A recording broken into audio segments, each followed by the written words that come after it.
Among the more credible of eyewitnesses to the UFO phenomena are pilots.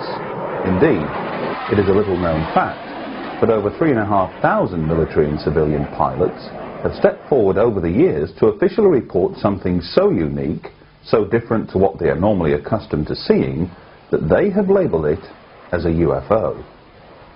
It's rare for pilots to talk publicly about such encounters, least of all in front of a camera held by UFO researchers. But veteran civilian pilot David Hastings had no such qualms. We'd been to the 2nd Air Division, a convention in McAfee in New York, so we were slowly making our way back at a nice easy pace. We decided we wouldn't fly at night, so I'd landed at Dayton for my first night stop, and then at Albuquerque on the second night. Our Grand Canyon really happened as a piece of luck, because I was talking to the American girl in air traffic at Albuquerque, and she heard my English accent, and she said, "Oh, I suppose you want to fly the canyon?"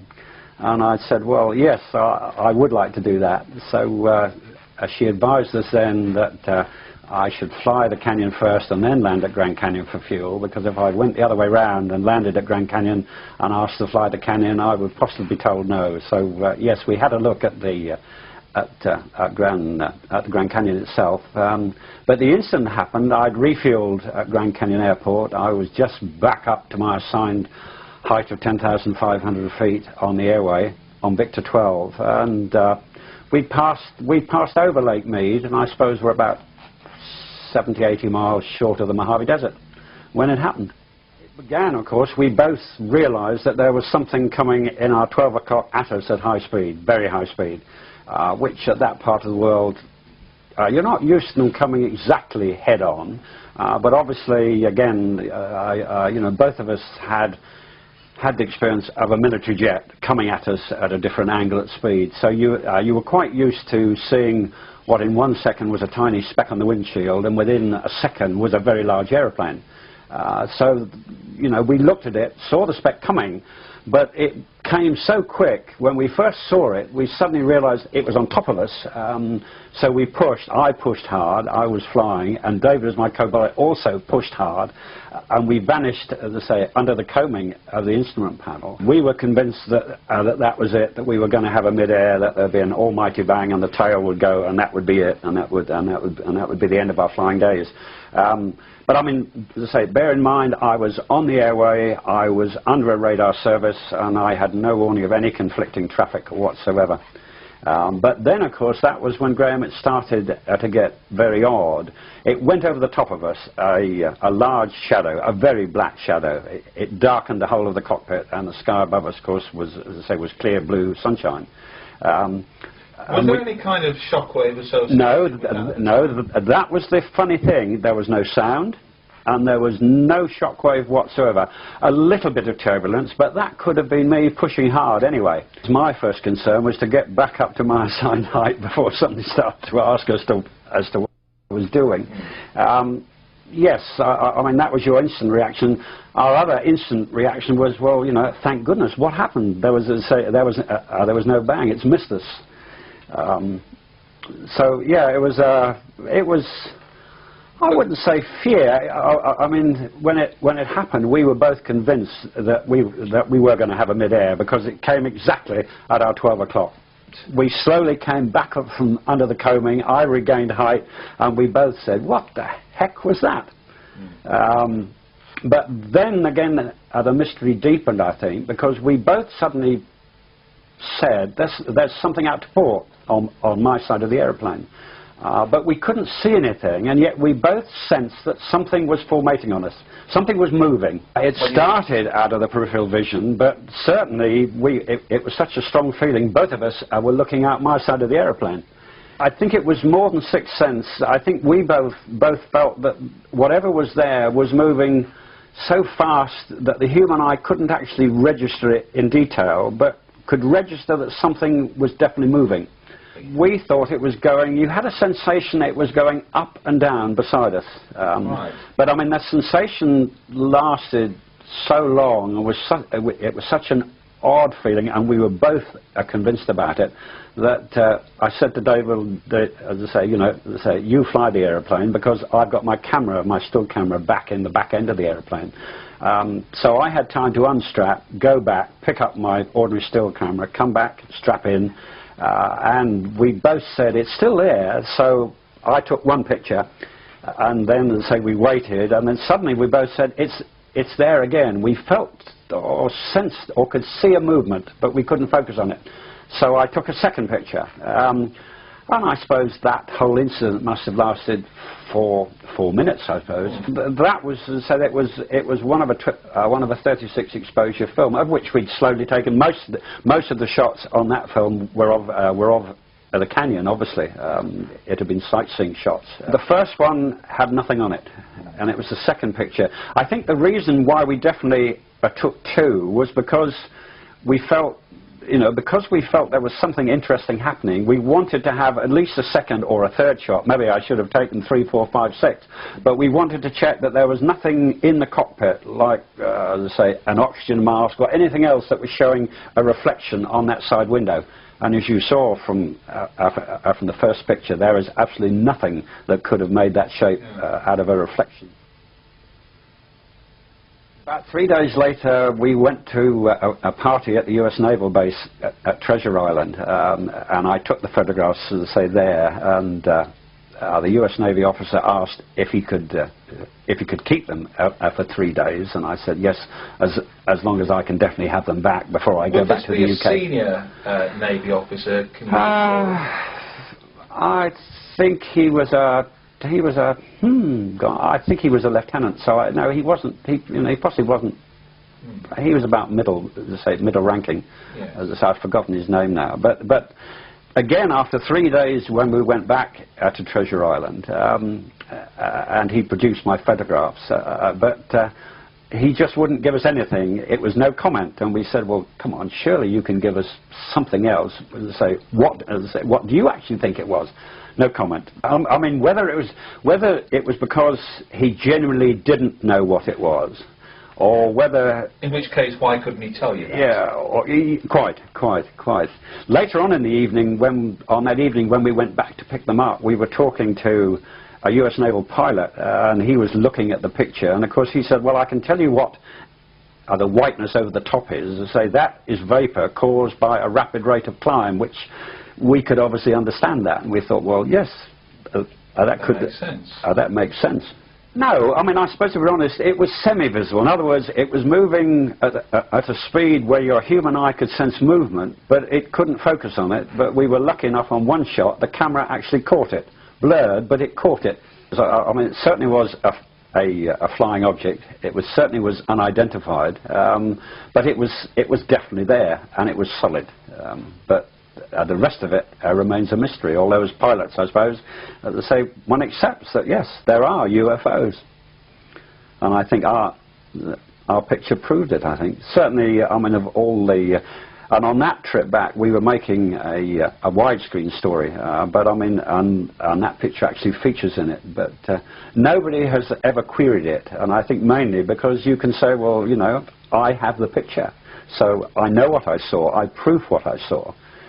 I can prove it. Here is the photograph. But it still remains a mystery. Nobody has ever explained to us as to why there was no sound, why there was no airflow or turbulence, and why we couldn't actually focus on it, why it didn't come and hover beside us and stay stock still, so we could actually see it in detail. Nobody's ever explained that to us, Graham, at all. Although some of your pictures and the analysis is intriguing, I think, of that photograph.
Interestingly, as a result of our publishing David's account in UFO magazine, a reader in North America submitted this photograph of a UFO taken over Brazil some years before.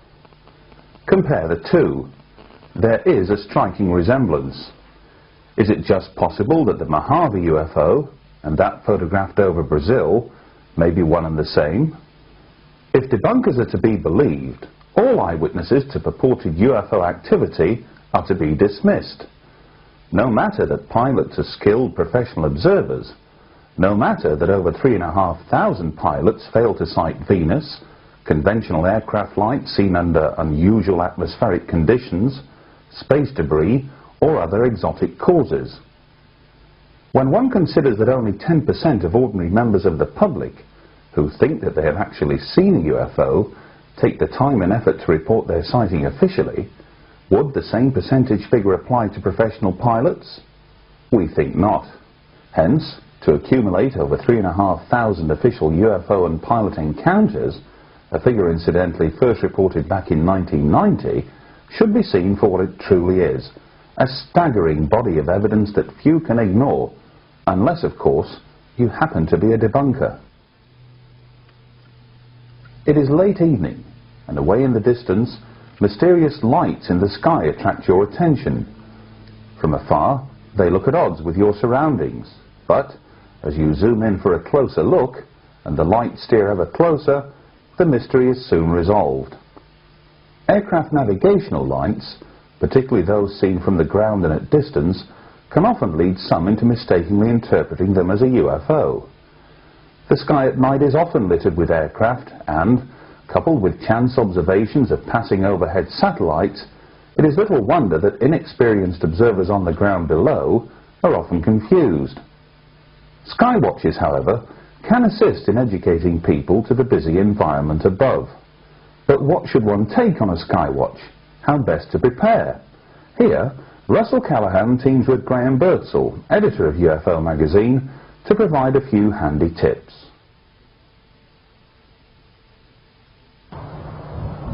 Skywatches can be great fun. So here's some practical guidelines to get the maximum enjoyment of what can be a pretty cold night out looking at the stars. And we hope other things as well. We're here on Otley Shevin, just outside of Ilkley. Although we have some light pollution in the area, we've not travelled many miles to give ourselves a fantastic view from horizon to horizon. Of course, it helps for those who are not used to skywatches to know exactly where the best place is to park your vehicle. Oh, and please try to avoid parking your vehicle by busy roads, especially at night. Those country lanes can be pretty hazardous. So, if you can't find a public spot to park your vehicle and you're looking at some private land, do get permission from the landowner or a farmer. As long as you do that, you shouldn't have too many problems. The last thing you need is an embattled farmer coming along and ushering you off in the middle of the night. Sound travels a great distance at night. The last thing householders or farmers want, 2-3 o'clock in the morning, is to hear the sound of a car radio blaring away. It can travel for miles. So please, keep noise to an absolute minimum. Another piece of safety information: don't wander off at night. It's important that you do not do that, simply because there are lots of hazards out in those fields. It's pitch black, you could fall over, sprain an ankle, and you've got problems. There are lots of essential items that you need to bring with you on a skywatch. One of those, most importantly of all, especially these days, is a mobile phone. But when you pitch your skywatch, at least make sure that you've got a good signal. It's pointless finding an ideal spot only to discover that your mobile doesn't work.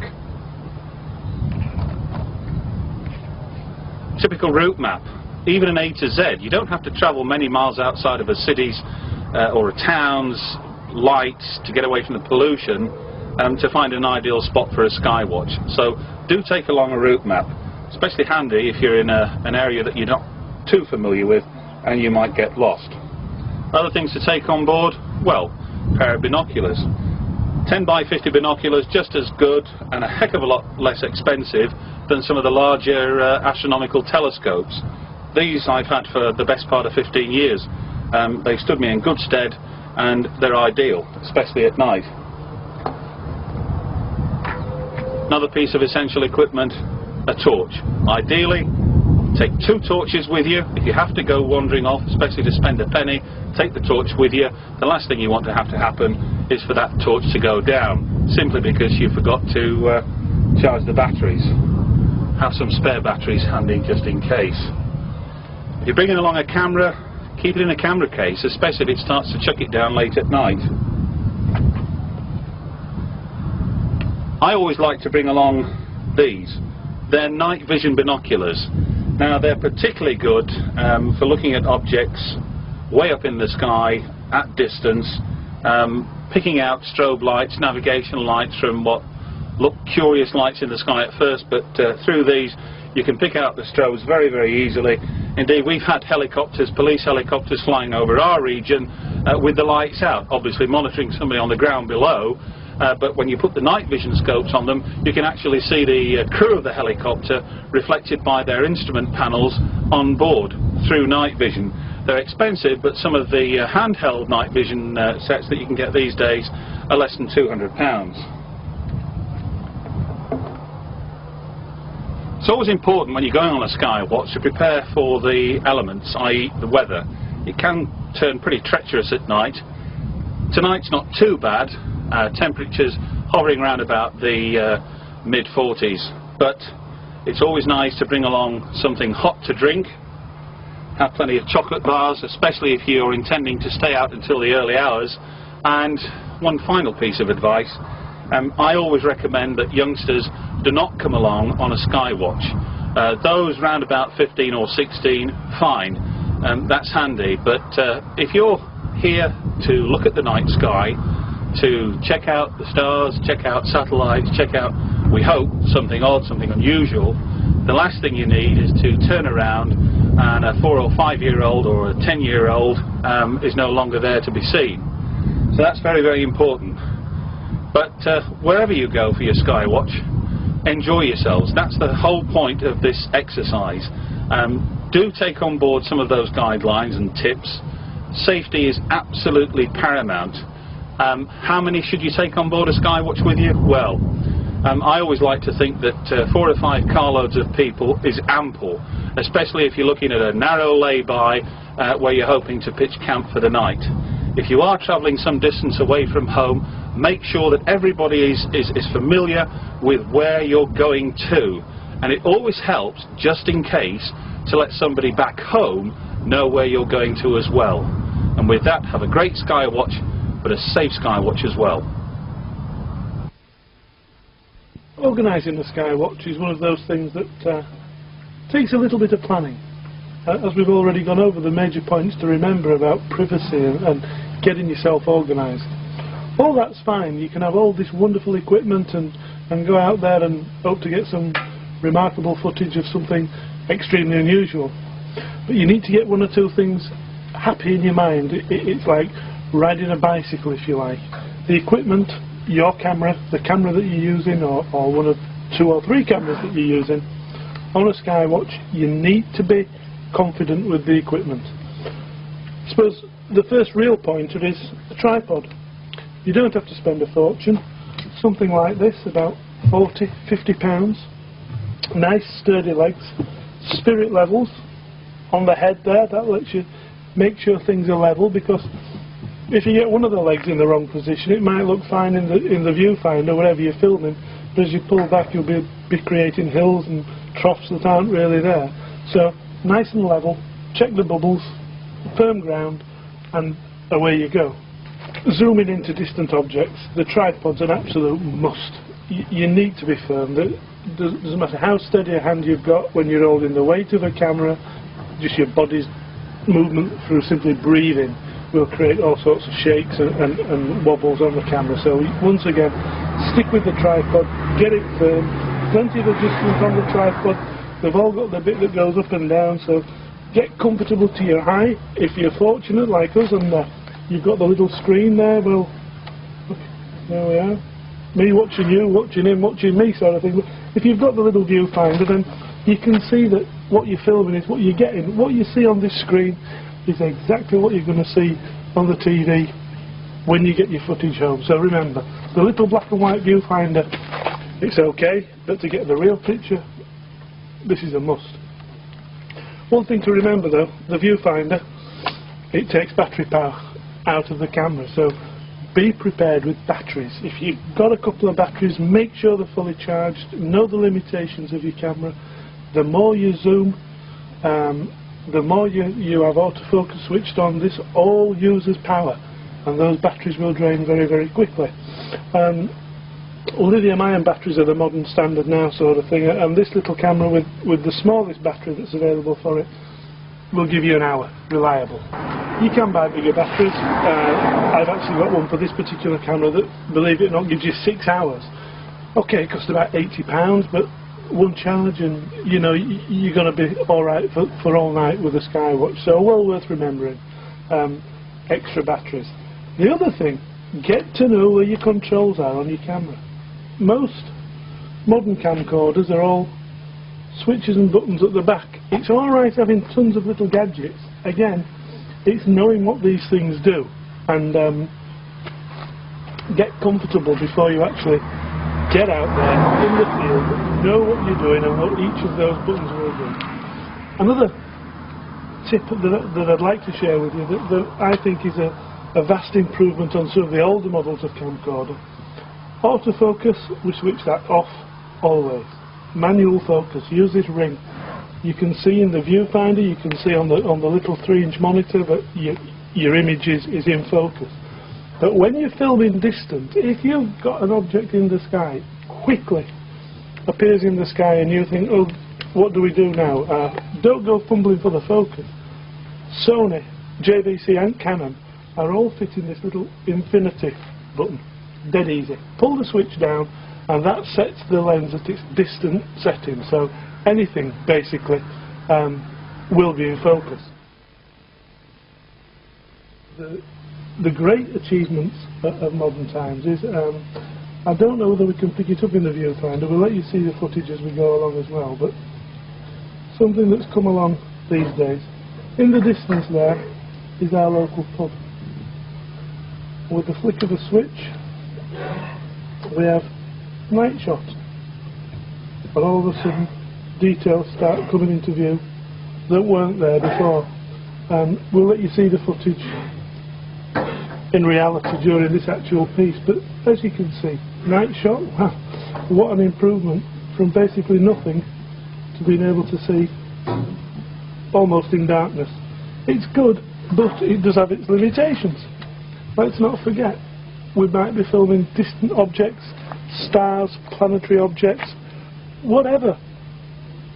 The night shot's really a guide, but in essence it's alright for getting an idea of the background of the land where you are. If you're out in the countryside in the dark, it'll give you an idea where your horizon levels are, where the hills are. Stick with the normal lens, the normal settings on the camera, their manual settings. And the one that I like to keep referring people back to is exposure. That is something that you can control manually by hand. It's like opening and closing the iris on a 35mm camera. The wider the iris, the more light. The problem is, on a dark picture, on a dark night, the camera's automatic settings open wide and let every bit of light into the camera that's there. That doesn't necessarily work. If you take a look at this piece of footage, you can see we've been filming the moon. This was during the eclipse earlier on this year, the total lunar eclipse. By turning the f-stops down on the camera lens, then all of a sudden the detail of the surface of the moon becomes apparent. And what a difference. If we had the camera on automatic, all we see is the big white ball of light in the sky. Just to recap, get used to where the buttons are on the camera. Get used to where it stops, where it starts. Get used to what you see in the viewfinder when the thing's running. It's alright pointing and shooting your camera at an object in the sky and thinking you've got some marvellous footage and realising that it's been on pause for the last 2 minutes. Make sure you're aware that you know the camera's running, you know the noises it makes. Get a good tripod, get it steady, plenty batteries, plenty tapes, and the long and short of it, enjoy yourself. and good luck, because you never know, it might be your turn to catch something on camera next. Skywatches need not necessarily take place during nighttime hours. Take, for example, this man, Peter Grant. Throughout most of last summer, Peter used a variety of camera lenses and filters to record the skies above his Manchester home in the north of England. Here are just a few sequences, gleaned from dozens of hours of footage, which Peter has kindly agreed to share among fellow UFO enthusiasts.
If the mysterious objects filmed over Peter Grant's residence turn out to be some form of covert experimental craft, then that would come as no surprise to scientists and engineers who gathered at the University of Sussex, near Brighton, for the Advanced Propulsion Workshop in January of 2001. Some of the world's leading scientists in the field of electrogravitics were present, and so were we. Here's just a sample of what some of them had to say. The Griffiths paper, which I know that Professor Petkov, are you Professor Petkov? It's my honor to know. Well, in the second paper by Professor Petkov concerning the Griffiths, he states that it takes some 10 to the minus 15 of the meter to be the dipole in order to be effective in lifting. Because I read this paper by Petkov and Griffiths, and I was very much impressed about it. I would like to ask if there is any technique by which we could take advantage of this electrokinetic lifting force and shortcoming the burden of the 10 to the minus 15 of the meter. Have you got any ideas how we can proceed with this, which is very remarkable? Probably the best way to answer this is tomorrow. I will address several probably ways to try to make use of that intrinsic connection between electromagnetism and gravity. And you know, the classical electromagnetic mass theory revealed such a connection between electromagnetism and inertia. So in fact, addressing the connection between electromagnetism and gravity or inertia, you're addressing both, but I will leave that tomorrow at this time.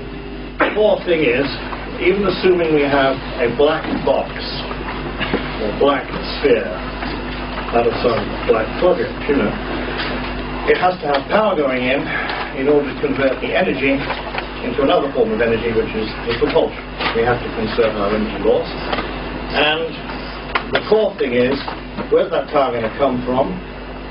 What kind of scale of power are we going to need? Yes, okay. And what kind of technology would provide it? Now, obviously, in the early days, if you get solar panels, like they have on Mir and the space station, and you don't want to go too far out, and they say no further than Mars, then that's a well-tested technology, and as long as the sun shines, you're going to get power. And that might be doable for small missions and small payloads and small thrusters in the first generation. But if you want to do deep missions, the farther you get away from the sun, the power from the cells falls off exponentially, like a ski slope, with almost nothing. And you're going to need some other source. And obviously you are defeating the object if you take along a huge tank of chemicals that are using as propellant, use them to generate electricity, because you're back to square one again. So it has to be, if not solar, then nuclear, because that's got 4 to 5 magnitudes more power per weight than a chemical system. So we're talking several thousand times more energy available in the same package, for the same weight and the same volume. And that's the whole problem then of technology being mature, technology being safe, being compact, being reliable. And that's a whole new can of worms, which you would want to look at anyway for conventional space propulsion, space missions. Unfortunately, people are spending money on that, and they are looking at it for those reasons. But that technology will come across and plug in, hopefully, to the technology we might develop. But then, beyond that, there's a whole new raft of ideas that are coming up, which is the other part of the flip coin of this conference, which is zero-point energy and other unconventional energy sources, possibilities of vacuum extraction of energy from the vacuum, in which Hal here is an expert, and related ideas. It may be, and Professor Vigier has a very good paper to give on this tomorrow, that as well as getting a breakthrough in our propulsion systems, we might even have a breakthrough in our energy systems to power it. And if that happens, then the consequences, not just for space travel, but for our entire society and culture, are going to be extremely profound. And therefore, for those of you who are not so interested in space travel, but are interested in the applications that spin off from it, this might be the most rewarding part of the conference. We had Einstein calculating the so-called spontaneous emission coefficient, the A coefficient. Then a certain amount of time went by, and stimulated emission was known even back then, and then that eventually led to lasers and so on. But spontaneous emission was still just considered something that you were just given. That was it. But research in zero-point energy finally recognized that spontaneous emission isn't so spontaneous.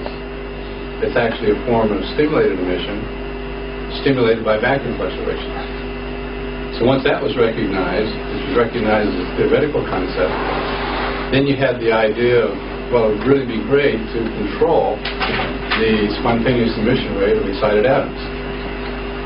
And so once it was realized that atoms in an excited state are sort of like pencil standing on its end, and its fluctuations would which knock it down, then came the idea in the 80s that, okay, well, we'll build a cavity, we'll eliminate the modes at that transition frequency, therefore we eliminate the zero-point energy in that mode. And therefore, if we put the atom in that particular cavity, it will stay excited, and it won't spontaneously emit.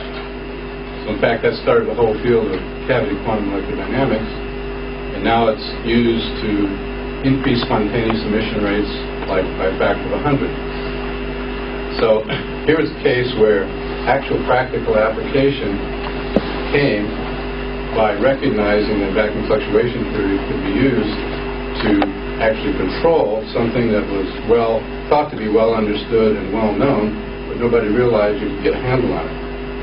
So And so that's a nice transition where theory actually comes in and permits you to deal with something you've been dealing with for decades because you had a theoretical foundation in which you started to ask a new question and then came up with a new answer and then a new application. So this is not just, a few decimal places. I mean, this is a big factor of 100. And also you can go the other way. You can speed up so-called spontaneous emission by even greater factors.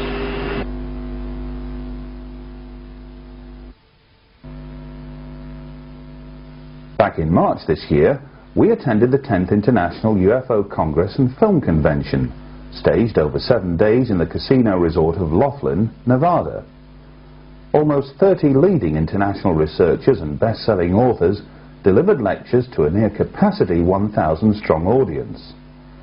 Throughout the week, Congress delegates enjoyed special functions, such as the cocktail evening and the Grand Gala dinner, at which the EB Awards are presented to some of the year's top UFO film and video productions.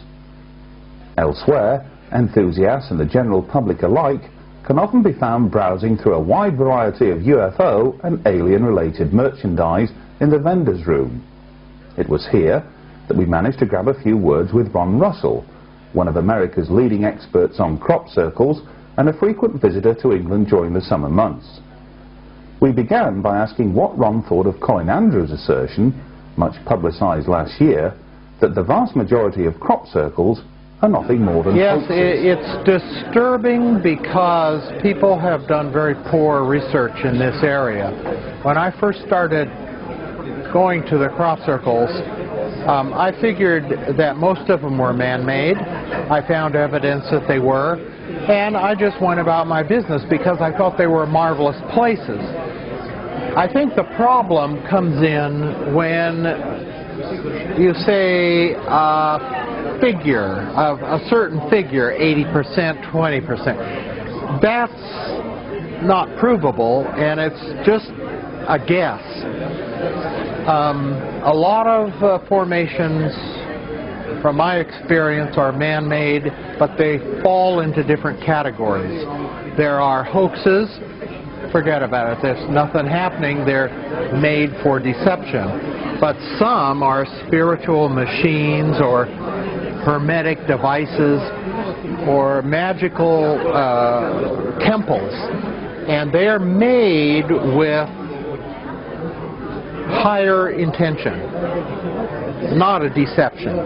So they can't be called hoaxes. We have to, as a community of researchers, come up with an understanding that there are many levels of man-made phenomena, just as there are many levels of beyond human phenomena. Could be ET, could be time travelers, could be astral beings from another dimension, could be fairy spirits and elementals, and I think it's all of the above.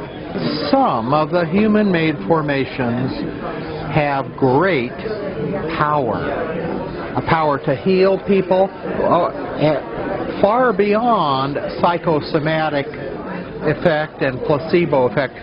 The power we see in magnetometer fluctuations, anomalous readings in magnetometers, anomalous readings in microwave detectors, anomalous readings in our Trek 520 electrostatic detector, which doesn't happen in a hoax formation. Here's another further piece of good evidence. Some of the human circle makers I've talked to do this for contact. They like the juju that they get in the middle of the night. I have gone out with them and watched. I don't make crop circles, but I watched them, and while I didn't see anything that particular night, they report that this indeed is really quite a puzzling part of their work. The magic is real. It is there.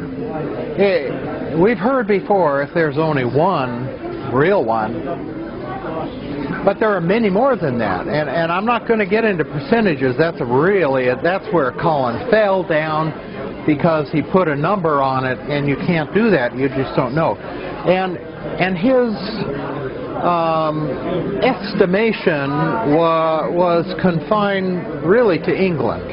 I mean, we had 4 formations in North Dakota here in America, and Minnesota and Wisconsin, and these are in fields with no tram lines, with no access points, and photos have been taken where they're, how could that be? So there is a real phenomena, but I would encourage people to not throw the baby out with the bathwater. Even in human facilitated formations, the magic is there. Contact opportunities are there. Balls of light. And ships are seen by people in those formations.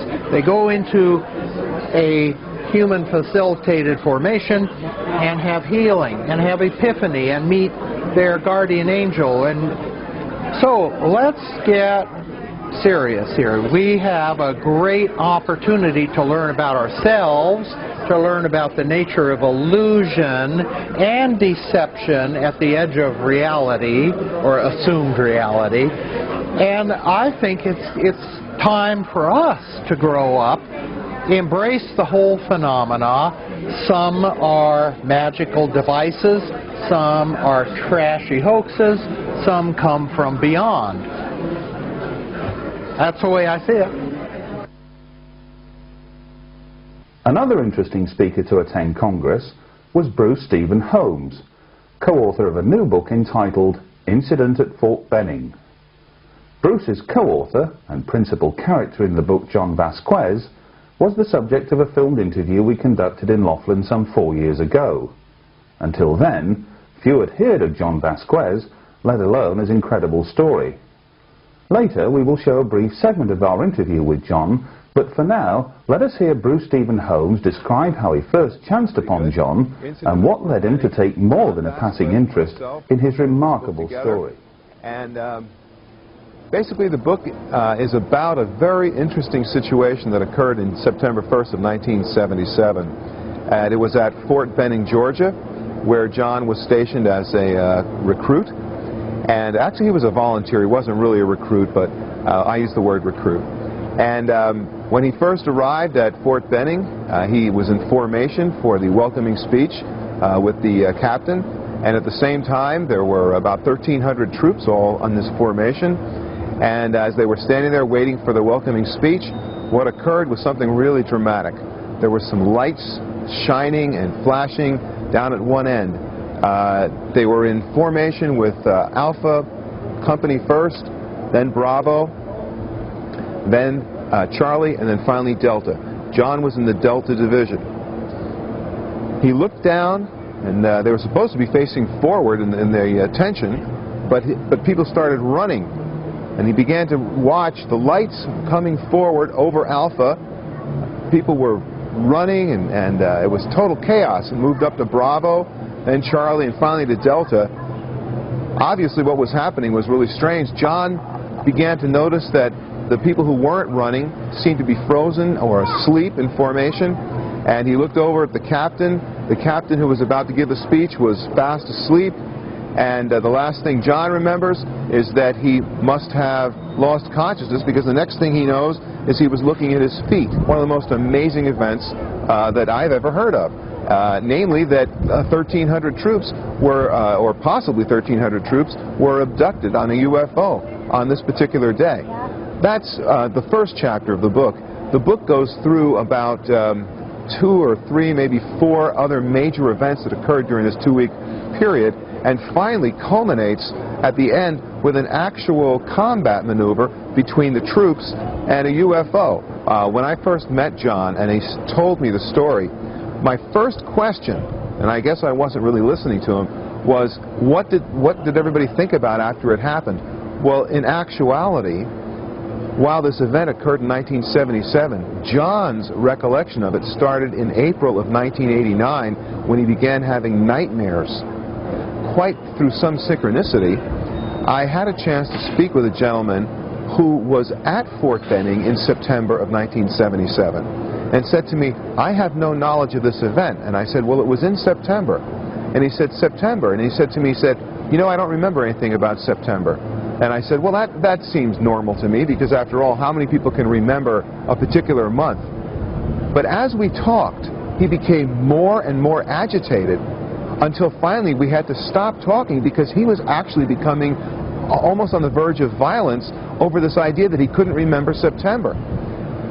We've spoken since, and I don't even mention Fort Benning, and he has no recollection of the fact that we even talked about it. So it's a very strange thing. I think that there are a lot of troops out there who are having all kinds of physical and mental problems, but have not yet had that awakening experience that John had. To read a book about one man and his extraordinary allegations, quite another to see that same man relate his story in front of the camera.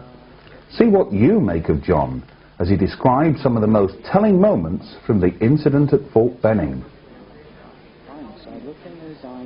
This female voice told me to go to sleep, and next thing happened is that this face, a male face, I know it was a male because that's what I felt, was telling me to look in his eyes. And the image that came across was that the first one was myself standing on an ocean all by myself, and there was a blue sky, and the next image was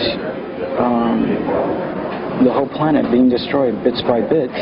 And the next image happened was a face, a human face, and his face was all pale, white, paste-like face. During this time, I saw Sergeant Turner, who was standing across me, and he was in a summer uniform, khakis. And I thought at that time, he spilled coffee on his trousers, but apparently he had an accident. And some of us started falling down, as if we lost balance. And I fell down too, because everything seemed to have spinning around, and that was unusual. And when I got up, I started to walk away, and some of the people, or some of the guys who was in formation, started getting sick. They started vomiting and getting sick and falling down. Few of the speakers at this year's 10th International Congress and Film Convention commanded the respect and admiration afforded to Dr. Roger Leir. In Hard Evidence 5, we included incredible footage of the surgical removal of an alleged alien implant by a team led by Dr. Leir. But what new evidence, we wanted to know, had he brought with him to Laughlin? Well, they've kindly given me 2 hours to present some new material, as well as review some of the older material on the implant surgeries, and I'm going to talk about some of the latest findings that we have on TIM surgery, which was performed February the 5th of the year 2000. The second hour, I'm going to broach a brand new subject and offer a theory why alien abductions are occurring worldwide. And I brought the statistics and graphical material to prove that the human race is undergoing a tremendous biological and change not only biologically but also in our consciousness. And I've done this by supporting 17 different developmental growth characteristics in children. And when I present this material, I expect the audience to prove that my statistics that I gathered in 1987 are going to be very, very conservative. And what I've done is to take a 40-year period, 1947 to 1987, and I'm going to point out 17 different developmental characteristics that have changed dramatically in 40 years. And this change far surpasses what is possible from a normal evolutionary trend. And also, since I've discussed this subject and have been taking notes for some years now in other countries over the world, I've eliminated the possibility of environmental factors or health factors. So, barring unknown changes in the planet or something that's unseen in evolution, the only possible explanation can be that the human race is being genetically manipulated, and we're beginning to now see the results of that. So that's what I'll be presenting in the second hour tomorrow afternoon, Friday, at 4:30 here at the UFO Congress, Laughlin, Nevada. And just to focus on a couple of specific areas, we're talking about potential genetic manipulation through all classes and through all, you know, it's not a boundary thing. We're talking about facts and statistics gleaned from areas around the world. That's correct. The statistics are taken from books in the United States, but I've verified the same statistics in interviewing mothers, fathers, grandmothers, grandfathers, brothers, cousins, about the children in everywhere from third world countries to places where the life is still very primitive without the influence of television. And I've looked into factors such as pollutants and the parents being influenced with drugs or alcohol. All these factors seem to have no place whatsoever in these statistics.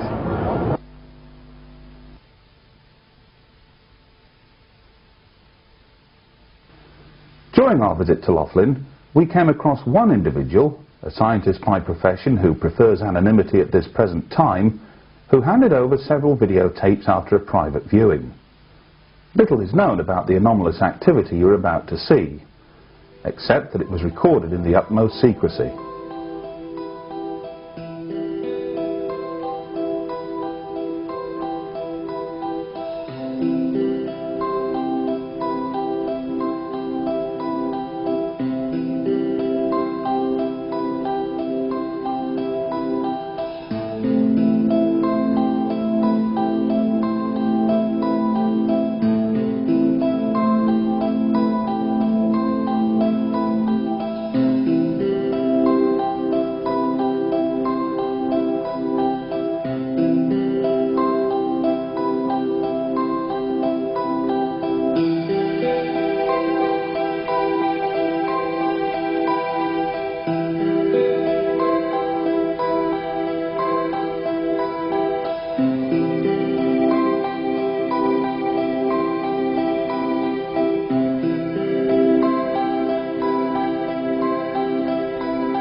Anomalous activity has also been filmed over the past 12 months here in the UK.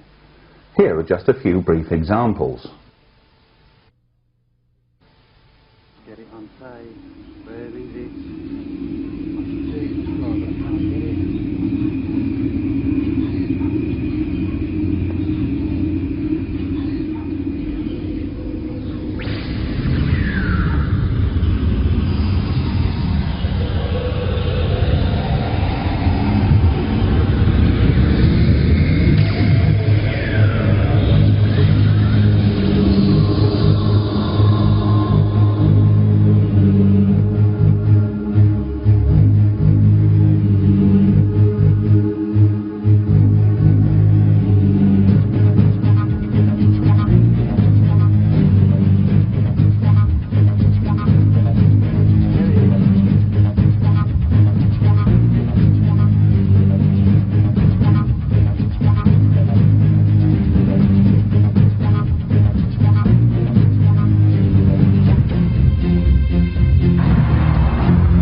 January of this year, residents of the town of Fleetwood in the northwest of England began observing anomalous activity over their homes. We travelled to the town to discover for ourselves just exactly what was going on. First time I saw them was on the 20th of January, and they were right above that bungalow there. 4 of them together, and a 5th one came up and followed them and joined them above the roof of the house. And just sat there and didn't move, and there were these enormous orange globes.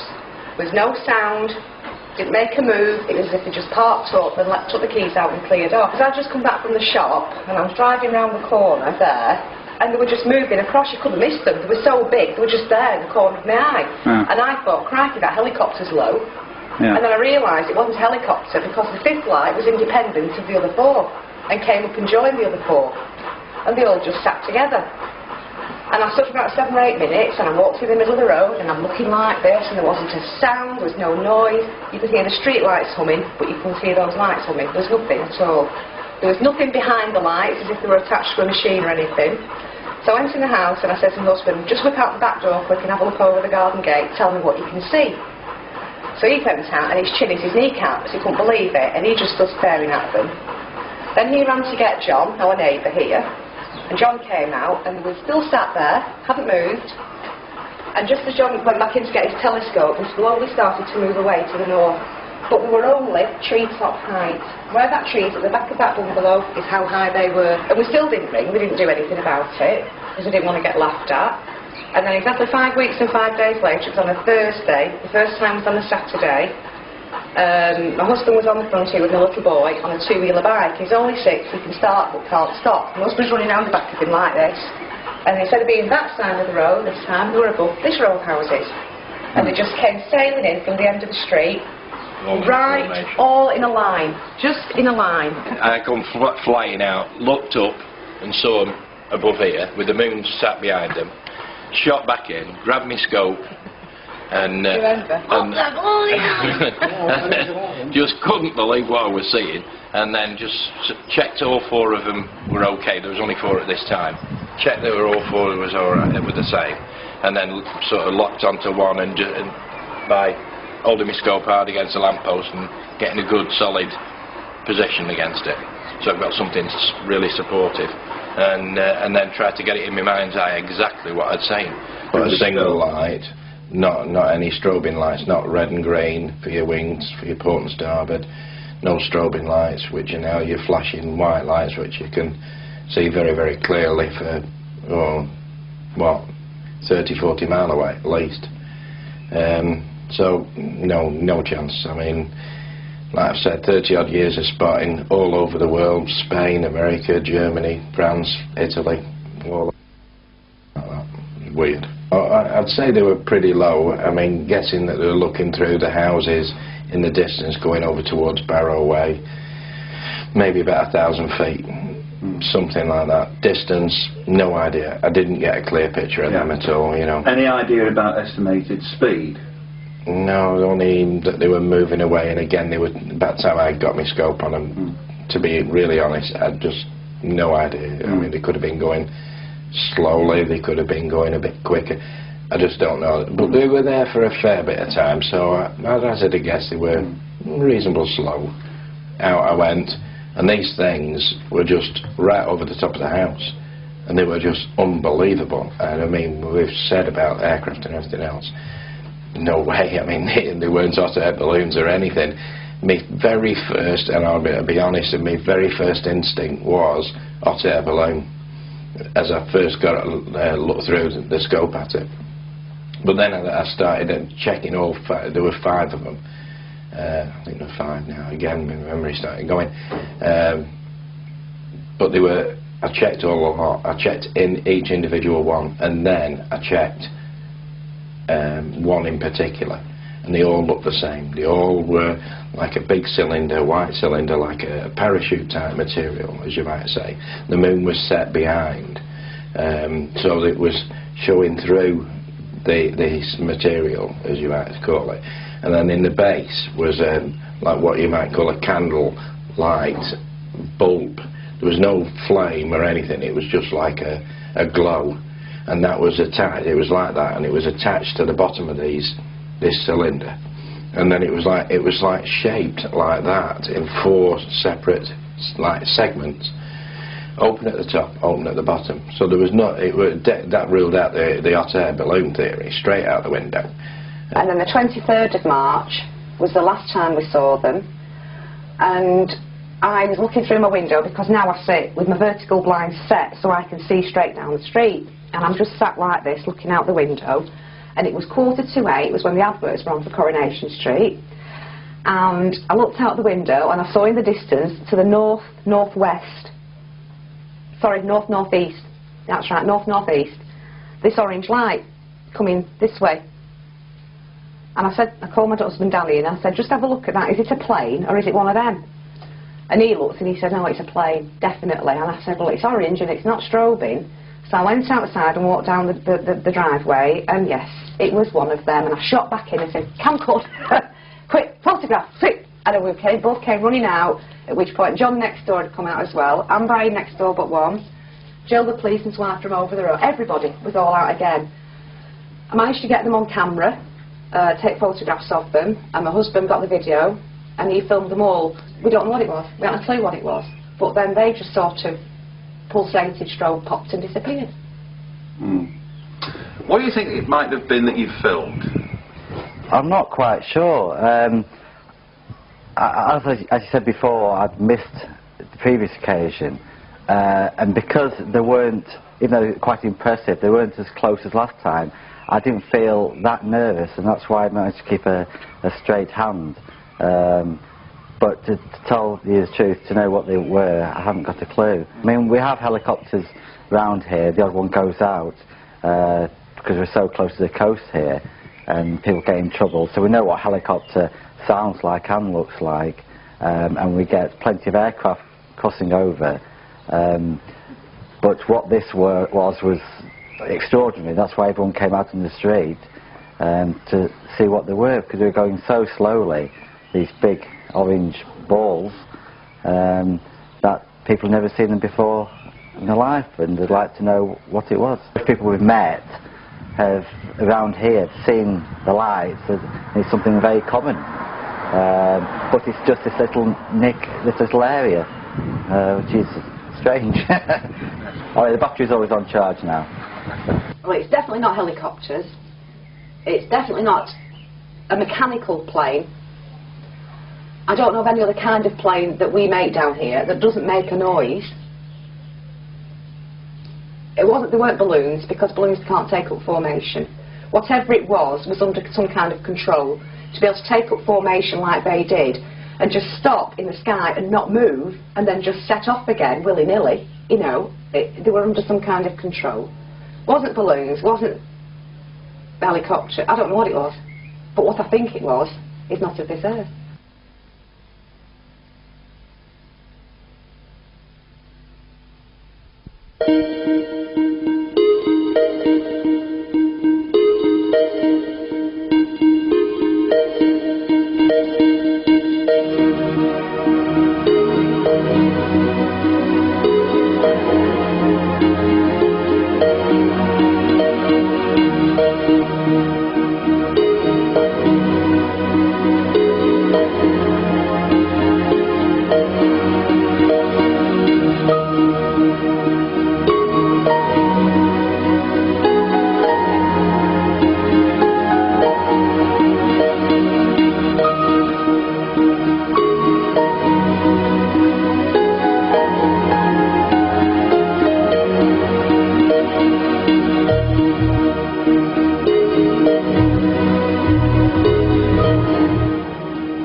As we end this edition of Hard Evidence, do check out our previews of other great video titles, now available exclusively through UFO Magazine. Until the next time, keep watching those skies, because rest assured, the truth is coming.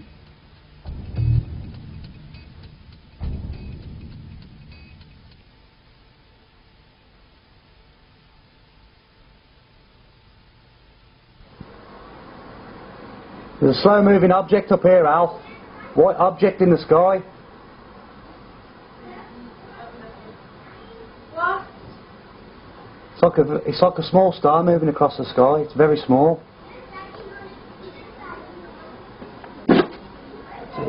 See it up there? I don't know if I can get in focus there. I'm going to pan back. There's two of them. Where? There's two. There's one. Oh, there is. There's one behind. 3, 4, 5. They're all in. Oh my God! There's loads of them. They've just. I've got them on tape. Disappearing and all, aren't they? There's one ahead. There's one ahead of all the others. See them there, and there's one up there.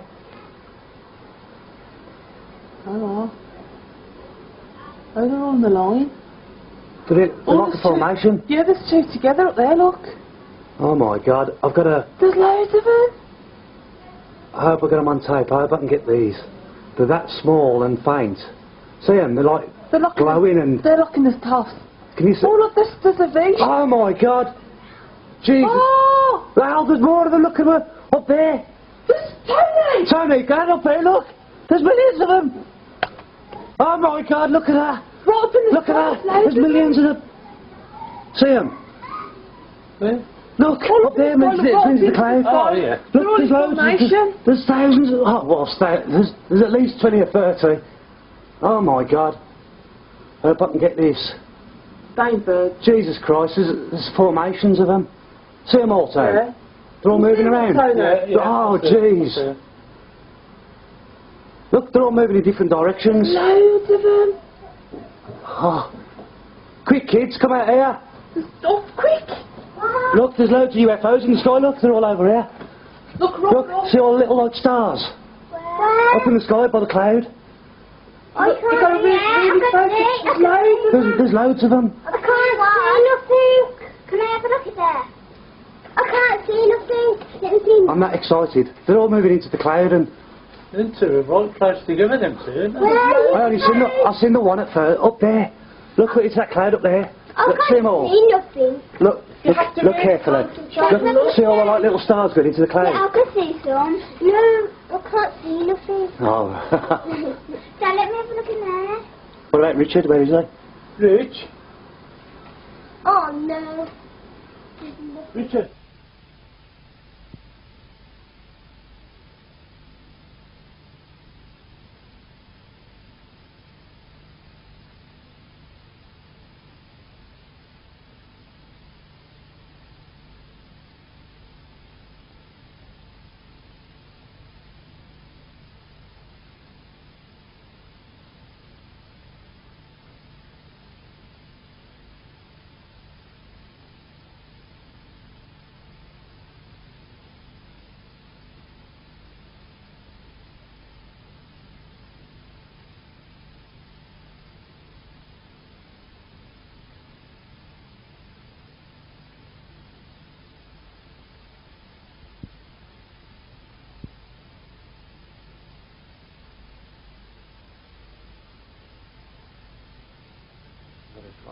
There's two of them.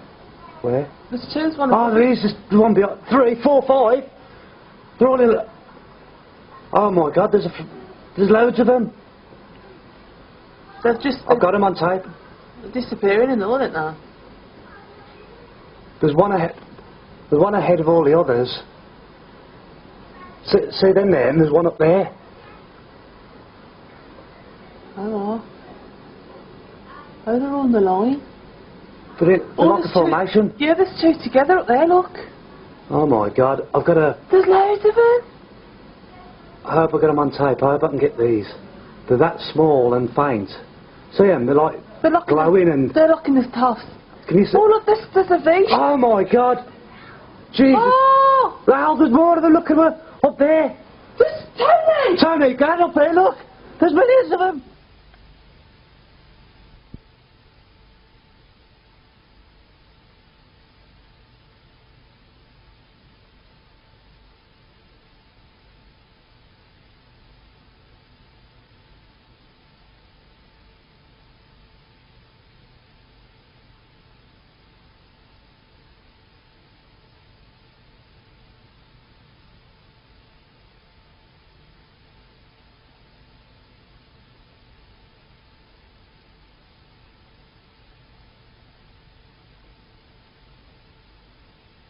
And there was no shockwave whatsoever. A little bit of turbulence, but that could have been me pushing hard anyway. My first concern was to get back up to my assigned height before somebody started to ask us as to what I was doing. Yes, I mean, that was your instant reaction. Our other instant reaction was, well, you know, thank goodness, what happened? There was no bang, it's missed us. So, yeah, it was,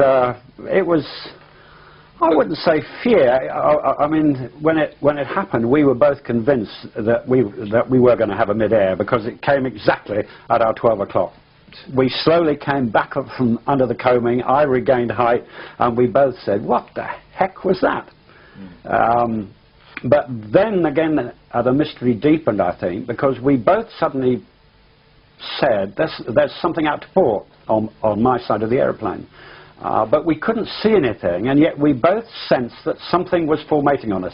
Something was moving. It started out of the peripheral vision, but certainly it was such a strong feeling. Both of us were looking out my side of the aeroplane.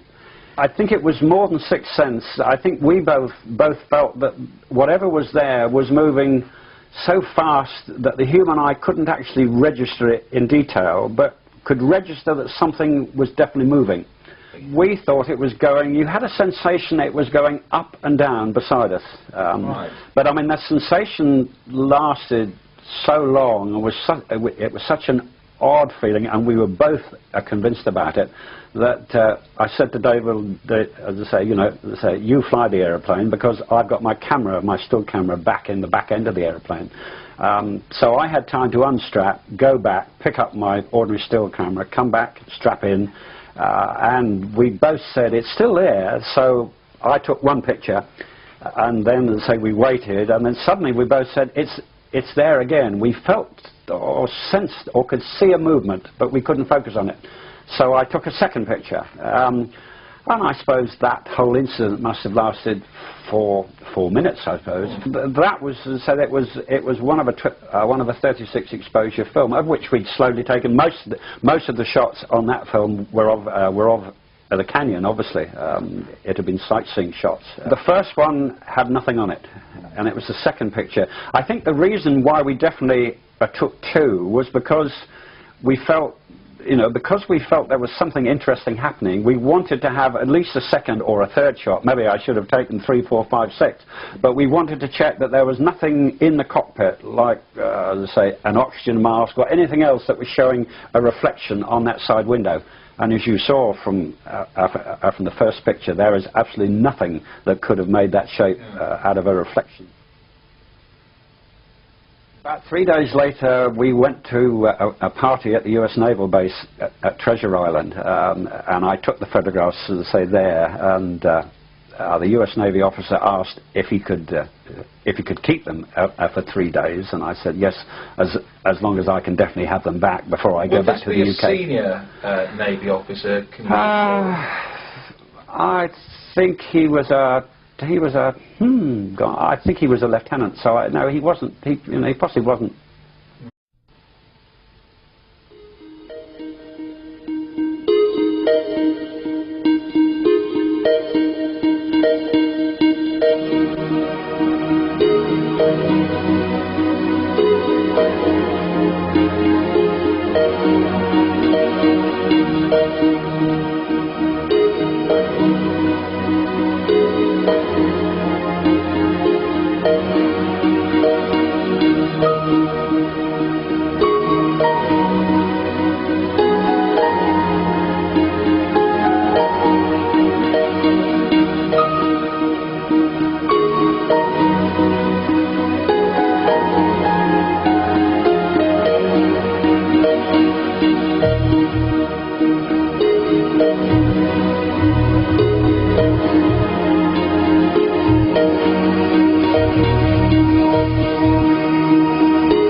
Among the more credible of eyewitnesses to the UFO phenomena are pilots. Indeed, it is a little-known fact, but over 3,500 military and civilian pilots have stepped forward over the years to officially report something so unique, so different to what they are normally accustomed to seeing, that they have labelled it as a UFO. It's rare for pilots to talk publicly about such encounters, least of all in front of a camera held by UFO researchers. But veteran civilian pilot David Hastings had no such qualms. We'd been to the 2nd Air Division, a convention in McAfee in New York, so we were slowly making our way back at a nice easy pace. We decided we wouldn't fly at night, so I'd landed at Dayton for my first night stop and then at Albuquerque on the second night. Our Grand Canyon really happened as a piece of luck, because I was talking to the American girl in air traffic at Albuquerque, and she heard my English accent, and she said, "Oh, I suppose you want to fly the canyon?" And I said, "Well, yes, I would like to do that." So she advised us then that I should fly the canyon first and then land at Grand Canyon for fuel, because if I went the other way round and landed at Grand Canyon and asked to fly the canyon, I would possibly be told no. So yes, we had a look at the Grand Canyon itself, but the incident happened. I'd refueled at Grand Canyon Airport. I was just back up to my assigned height of 10,500 feet on the airway on Victor 12, and we passed over Lake Mead, and I suppose we're about 70-80 miles short of the Mojave Desert when it happened. It began, of course, we both realized that there was something coming in our 12 o'clock at us at high speed, very high speed, which at that part of the world, you're not used to them coming exactly head on, but obviously, again, you know, both of us had the experience of a military jet coming at us at a different angle at speed. So you were quite used to seeing what in 1 second was a tiny speck on the windshield, and within a second was a very large aeroplane. So, you know, we looked at it, saw the speck coming, but it came so quick. When we first saw it, we suddenly realized it was on top of us. So we pushed. I pushed hard. I was flying, and David, as my co-pilot, also pushed hard, and we vanished, as I say, under the coaming of the instrument panel. We were convinced that that was it, that we were going to have a mid-air, that there'd be an almighty bang, and the tail would go, and that would be it, and that would be the end of our flying days. But I mean, as I say, bear in mind, I was on the airway, I was under a radar service, and I had no warning of any conflicting traffic whatsoever. But then, of course, that was when, Graham, it started to get very odd. It went over the top of us, a large shadow, a very black shadow. It darkened the whole of the cockpit, and the sky above us, of course, was, as I say, was clear blue sunshine. Was there any kind of shockwave associated with that? No, that was the funny thing. There was no sound.